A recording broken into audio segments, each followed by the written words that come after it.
your boy Donnis, ATL's finest, you know what I'm rocking with.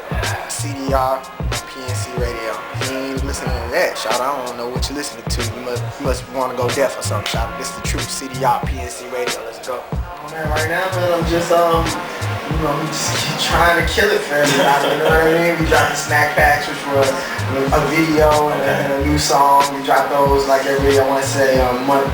Every month we dropped a new one, and then after that we linked up with 10 Deep saw those. I guess they felt like everything that we were doing visually and with the sound was up to par with what they like to do. So they called me and my management up, and we had to make it happen, man. Okay, no doubt, man. So that's how that whole thing linked up. And then what's the idea behind the snack pack situation? Because you know it's a lot of MCs who just leak records, but you brought something different to the table. Yeah, for us, man, it was like, yo, you don't want to be that rapper who's like releasing a song every week, and like everybody's kind of like, I ain't gonna say no names, but people kind of get like, oh man, there's no quality, man. You know what I'm saying? Like, but you want to give people quality, man. So like, I made sure that I was working hard. So when you go in there one day and go listen, you're like, okay, that was fun, and that looks good. And then you go to the other million posts that are on the blogs every day. You know what I mean? Yeah, of course. I just want to give people the quality, man. It's gotta be good. No doubt, man. So tell me about, coming from Atlanta.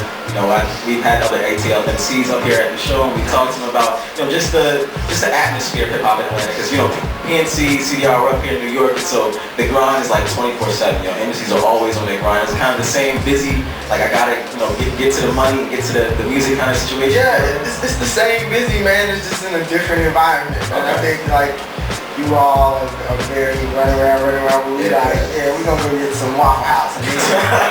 Then we're gonna go to the studio and get it popping. You know what I mean? It's the same ground, man. 24 hours. Yeah, no doubt, man. Listen, we about to get into the joint from Off the Diary of Atlanta Frame. I know we're all super familiar with how brutal people can be on blogs and their comments. You can pretty much be whoever you want to be on a computer. Yeah. Do you ever read the posts about you, and how do you feel about the comments that aren't so nice? As of lately, when like all this stuff is kind of like, I guess just recently bubbling, I don't read it anymore. My best friends read them and stuff, but I don't read it because I just concerned with making the next record.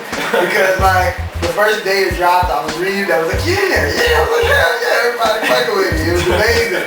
And then there was this one cat that was like, yeah, man, why didn't he keep releasing all this fat hipster rap? They need to release some Uncle Murder and some Peel and all these like gangster dudes, right?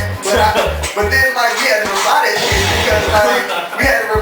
shit because because he named Peel, and Peel came to the party with me. That's like my brother, so that's my people. So you know what I mean? Like when I'm on the same block with him, he's like, yeah, I'm a rapper too. So I'm like, okay. I get it. I understand why you're hating. I totally understand. So it's crazy, man.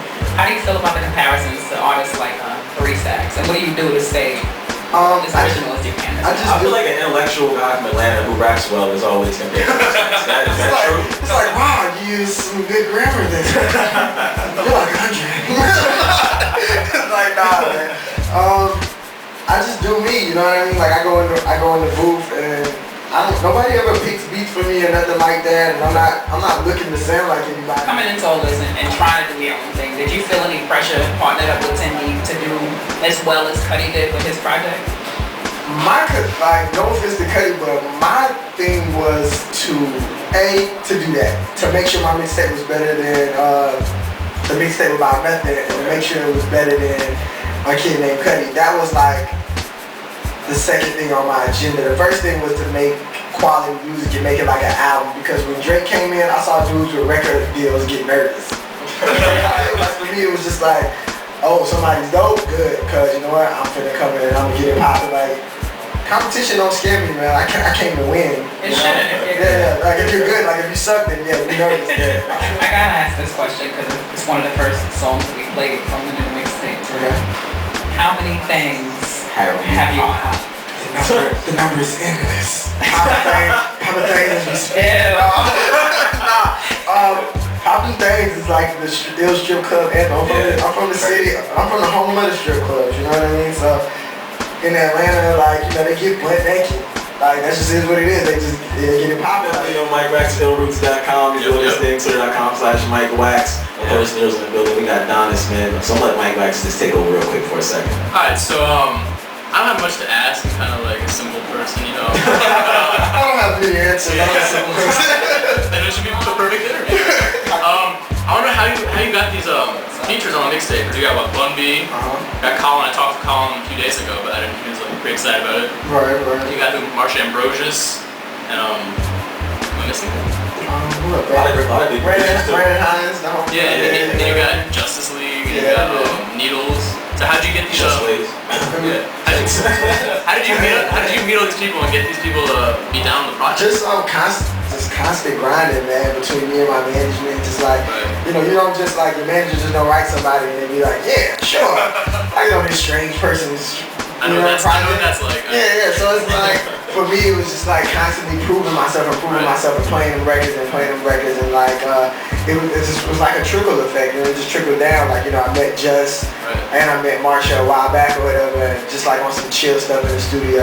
Then I went back in with Just, you know what I mean, to play him the tracks, and everybody got to see that on the video page and all the blogs. And then I just had my manager reach out to Marsha, and she was like, sure, send her a track. I said, first of all, it needs to be quality music, you know what I'm saying? Like, who wants to jump on, I don't even want to jump on whack tracks. I'm like, you know, I'm like, hey, yeah, I didn't get that email. You know what I mean? So, it definitely has to be quality first and foremost, but then when your peers start believing in you, they're ready to work with you, you know? Right. And I saw the 10 Deep shirt. What made you guys decide to go with the Cassie or whatever? That was like an ill last minute decision too. Yeah, It was like, sometimes you just gotta make that firm decision, and that's what that was. I was like, that's it. It was like, because I was like thinking like, when I release this is gonna be my best week ever. Before this, what was your best week ever? Cassie and Rihanna leaked photos. Carry them around in my iPhone. It was like, this is the best week ever. So you know what I mean? Like, you live in the moment, right? Yeah, definitely, man. I like to keep good times rolling. So you know, I thought I'd bring that back for everybody. Thank you and you're welcome. Alright, that's so I mean, what exactly are you hoping the mixtape will do? Because I mean, a lot of people, they just put a mixtape out and they're done. Yeah. What are you hoping to get from doing this mixtape, and what is the next step, I guess? My first and foremost when I dropped this was for me to just garner the respect of real hip hop fans and people who just love music in general, and to show them that, you know, you may have heard a few records from me and you like thought, okay, this kid, he's a party kid, our hipster, ha. So I just went in and was like, you know what, I'm gonna show them what the A-Town is about. I'm gonna show them that, you know, I'm a student of this rap shit first and foremost, you know what I mean? And just let them understand that real hip hop is alive and breathing, you know what I mean? You just kinda gotta go look for it, and you know, I'm gonna do everything I can to bring it to you.